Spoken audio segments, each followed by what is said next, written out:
Well, welcome to this episode of the Good Leadership Podcast. I'm your host, Charles Good. My guest for this episode is Dr. Julia Sloan, the author of the definitive book on strategic thinking, Learning to Think Strategically, now in its fifth edition. In this episode, we're diving deep into the tools of strategic thinking from reframing issues and using and polarities to balance competing ideas, to leveraging the power of metaphors and asking surf and dive questions for a richer perspective. Plus, we're exploring how AI can be a powerful partner in this process, helping you expand ideas and refine your strategic thinking approach. So get ready to pack your toolkit with strategies that's going to transform the way you think. I hope you enjoy. Welcome to the Good Leadership Podcast, where we engage with esteemed thought leaders and explore research-backed strategies and techniques that empower leaders at every level to achieve meaningful results that drive lasting change. Let's move to another tool, Julia, and this is around metaphors. People have heard of metaphors used in literary circles, but really creating effective metaphors for strategic thinking involves a process where you're linking the unfamiliar business challenges with something that's more familiar, concepts that provide insight, and that is really critical if you want to become an effective strategic thinker. Oh, metaphor. This is another one of my pet areas because I see the true transformation in people's thinking. It takes a while. It's not something that you can do in like a 3-hour, workshop. It takes several days to go through this to get it, but it is truly transformative. And it goes back to what we were talking about earlier in the conversation in terms of the three different phases and that middle phase where we look back to see where we've had a successful experience, and then we make that like something that is our strategic challenge. That's really what a metaphor is. It's the ability to see something that is unfamiliar and make it familiar. So you're looking at two things that don't have anything at all in common with one another. And something that I like to do is it takes a while. I mean, it's a slow process. It's a very advanced level of cognition. So it's a slow process, and you have to let people have time with each other, and you have to let people have time to really grapple with this informally outside of work, and then to come back to another few days of a workshop for this to work. But it's just so incredible when people a metaphor is also a highly visual tool. So it's very helpful for people to be able to draw their metaphor. And this gets into a whole a whole different realm of thinking and learning that is just so powerful. So first step is really the identification of the problem. Does it fall within the strategic planning domain? I wouldn't recommend any of these for strategic planning.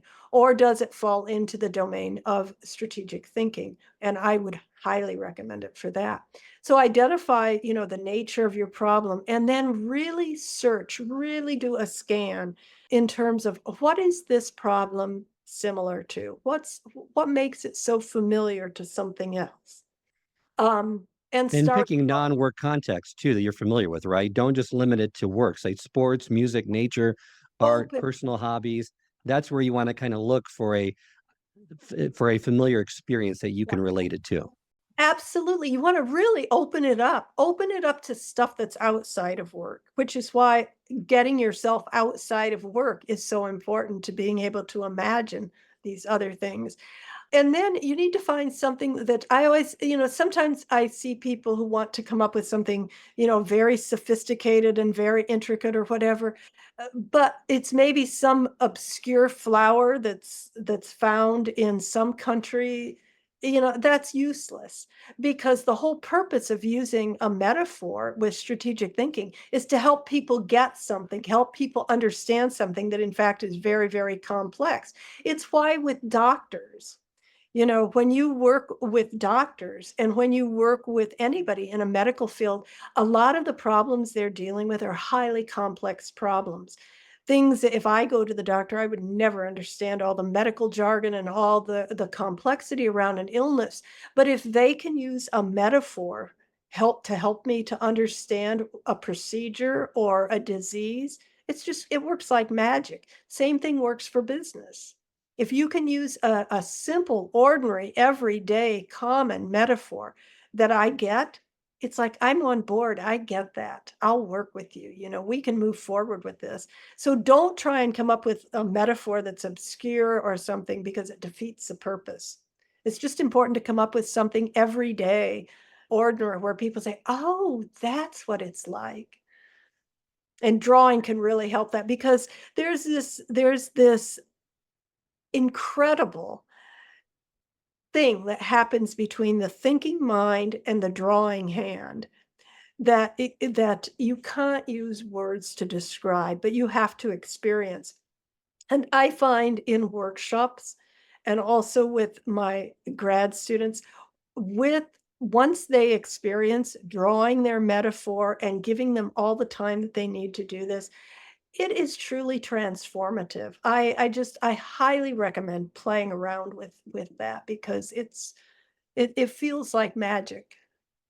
Well, this is where critical reflection and dialogue can happen too, because you want to, like you said, you don't want it to be a very cursory experience. You want to ask questions like, how does each element of the metaphor relate to our challenge? What lessons or insights does this comparison offer?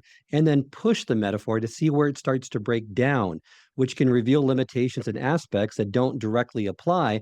But this divergence point is also valuable because it highlights areas where the problem may differ, helping you refine your understanding and focus on its unique challenges. Yeah, it is. Looking for points of divergence and looking for points of convergence. It's playful, it's fun. As you start to draw your metaphor, you're able to see details and things are revealed to you that you could never see when you're doing direct analysis because you use different parts of your mind, your entire mind, to be able to do that. So it's a really, really fun exercise. It's a really, really time-consuming exercise, but it pays huge dividends. Some additional tips that I got from your book regarding developing good metaphors. The best metaphors often come from surprising connections. So don't limit yourself to obvious choices. Use sensory language, like feeling out the contours of the new market, seeing the roadmap clearly. And definitely, like what we talked about earlier, invite diverse perspectives to bring unique metaphors and insights into that discussion because they're so ample in different fields. The one that you give in the book, market penetration could be like gardening. Just as gardeners prepare soil, plant seeds, and nurture growth, businesses prepare the market. They plant products, they nurture customer relationships. This use of metaphor is something that I find is it's exciting for a group to be a part of this. Working with engineers, working with scientists, they just like come alive when they start working with metaphor because they simply see their problem in a new light and something that they would probably never have sat down and done had they not been, kind of prompted and introduced to it. So it's a really fun thing that I really highly recommend Some of playing our around. members are airlines, and it also helps to have that insight knowledge because I heard them one time state that launching a project is like a plane's takeoff, where a strong foundation, the runway, and the initial momentum thrust are critical to gaining altitude or the success of the project. So they abound, but it takes time to develop, but you get better with practice as you build that muscle up. Yeah, as you build it up and as you start practicing and playing around with other people's metaphors, triggers more metaphors for yourself, and you start to borrow metaphors, and it's just a really, really enriching experience. Well, let's move to another concept that's critical for strategic thinking, and that's the surf and dive tool. This approach encourages leaders to alternate between broad, high level exploration or surfing and focused, deep analysis diving to gain a more complete understanding of these complex issues. Yeah, surf and dive, this is another fun area. The term surf and dive, I actually borrowed from a client in London years ago, a long time ago, and he just started. He was the CEO of a bank, and he just started using these terms because they made sense to him, and immediately they made sense to me too. And I thought that's really clever. So just exact the terms represent exactly what you would think. Surf level questions are what we're most accustomed to and what we're most used to, which is all the strategic planning stuff. What's your head count? What's the deadline on this? What's been done before? Just questions that have answers. They're usually questions around the what and the how of a problem.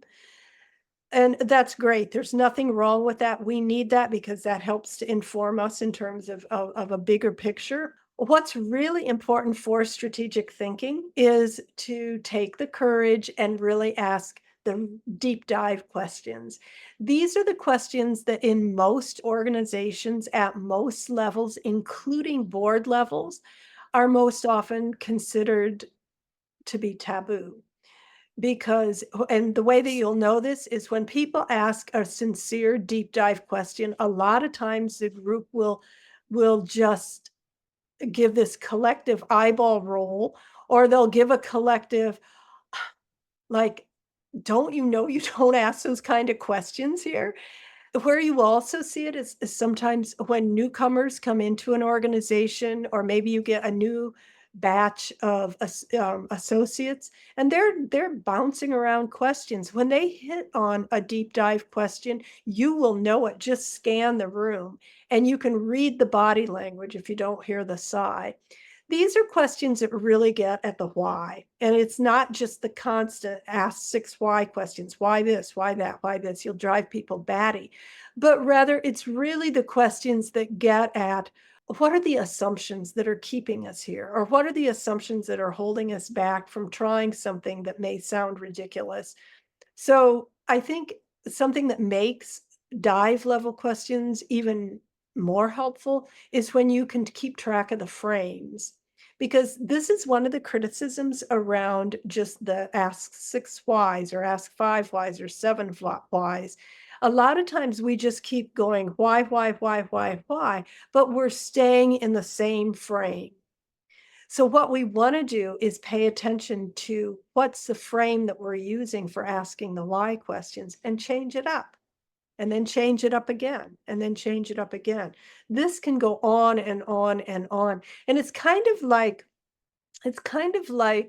throwing a bunch of clothes, in the laundry, and they kind of bumble and tumble around. You wanna do that with your strategy. You wanna do that with your thinking. You wanna do that really with your belief system, your value system, your assumptions. You really wanna throw it in the wash, and the only way that you can do that is if you have other stuff in the washing machine with it. So bring in those different perspectives and let people bounce really deep dive questions around.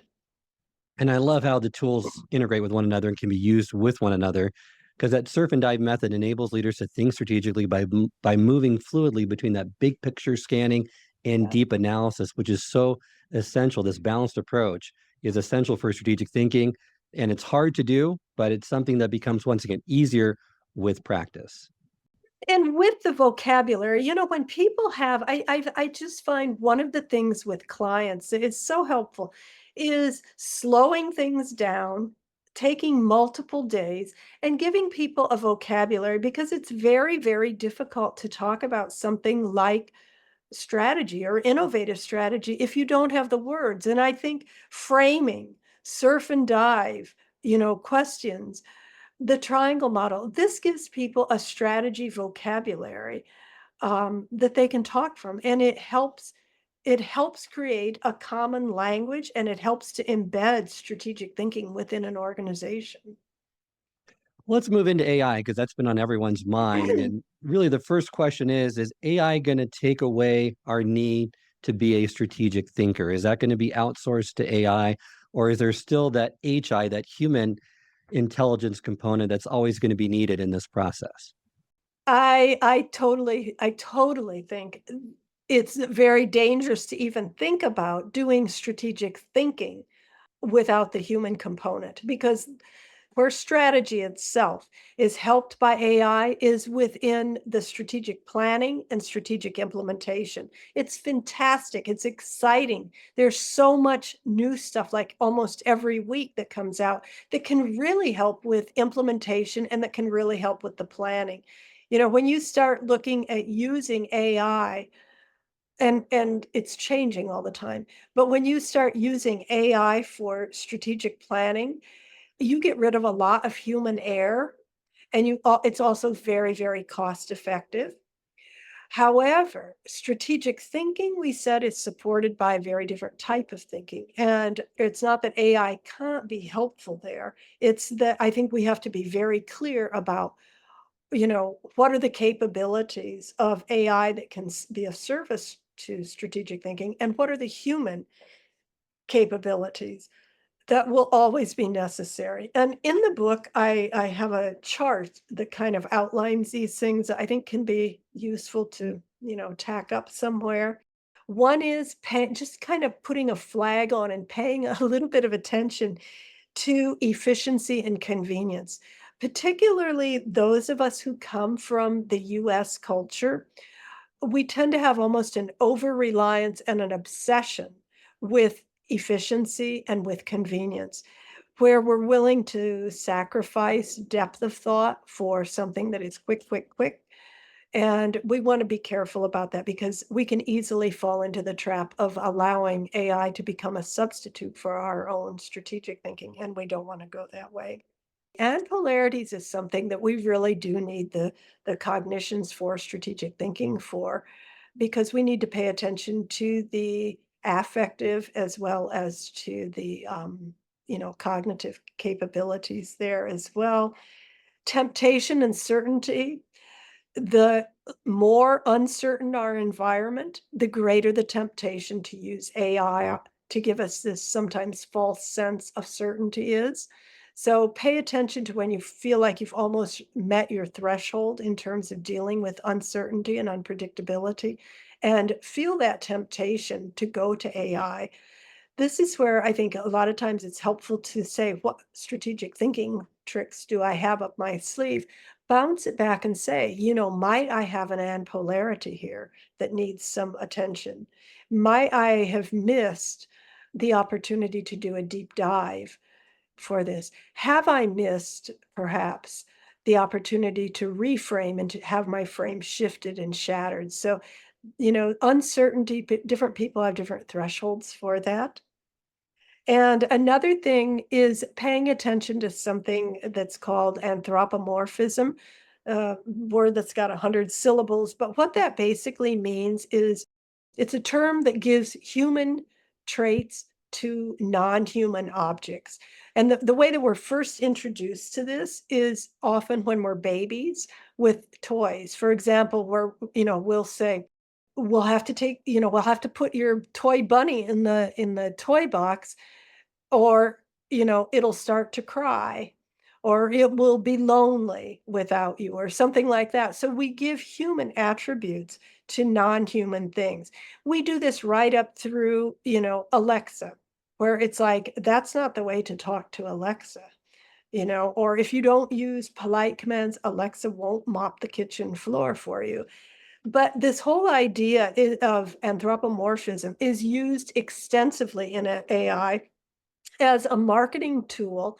And it's also a gimmicky thing that we fall for every time, because what we're doing is we're making something that seems like an massive engineering thing into something that has human qualities that we can relate to. And so it's a fun thing to do. It's a fun thing to do, but you do need to pay attention to, so that you don't get into ethical problems around that. So those are a couple of things that I've kind of pointed out to just kind of be aware of in terms of what your own threshold is around uncertainty and unpredictability. When you also highlight that strategic thinking requires uniquely human traits such as imagination, intuition, emotional intelligence, critical reflection. This is not something that generative AI is capable of mimicking at all, much less even remotely effective with it. And there's certain types of problems too that humans need to be solving versus AI. And you differentiate between complex problems versus complicated problems. Perhaps you could unpack the two types. Yeah, complicated problems are problems. This is a huge, huge area, and a really important area. Complicated problems are problems that have a known solution.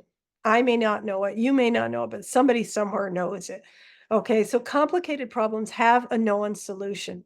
Complicated problems also have some sort of resolution. They're very well suited for AI. Okay, very well suited, and I would highly recommend AI. And that's where a lot of research is going into the application of AI for complicated problems.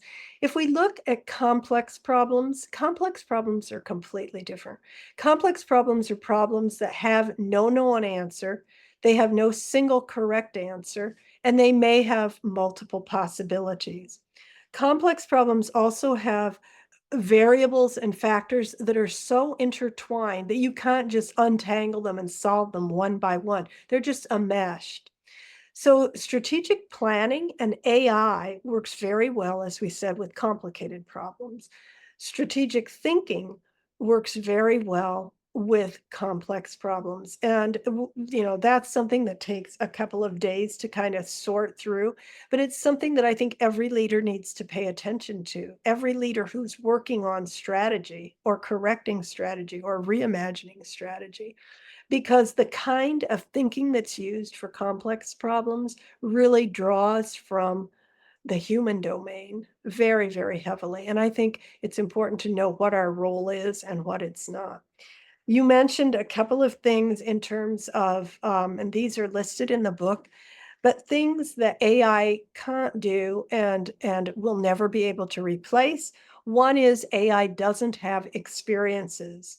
Okay, it recognizes patterns, it collects data, but it doesn't have experiences. Humans do. It doesn't have memories. Okay, we call it memories. That's that anthropomorphism. We call it memories, we call it experiences, we call it learning, but actually it's pattern recognition is what it really is, and regurgitation and reconfiguration of data. It doesn't have feelings. Okay, it doesn't have feelings, and we've talked about the role of emotion and the role of feelings in strategic thinking.